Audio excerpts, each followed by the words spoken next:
ఇలా హమాలీలు ఉంటారు బై ఊర్లల్లో.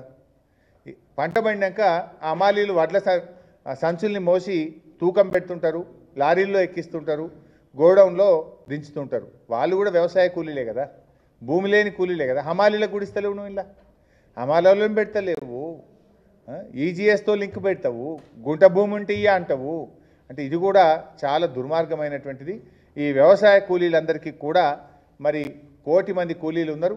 వారందరికీ కూడా ఇచ్చిన మాట ప్రకారంగా ఈ ఆత్మీయ భరోసాను వర్తింపజేయాలని చెప్పి కూడా బీఆర్ఎస్ పార్టీ డిమాండ్ చేస్తుంది. ఇంకా చాలా ఇష్యూస్ ఉన్నాయి భాయ్ సాబ్, ఇక లింక్ పెడితే మళ్ళా ఇబ్బంది అవుతుందేమో.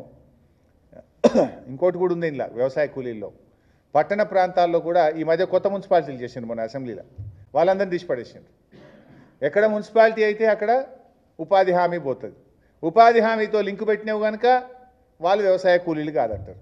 ఇప్పుడు నా సిద్దిపేట పట్టణం ఉంది, ఆడ కూడా భూములు ఉంటాయి.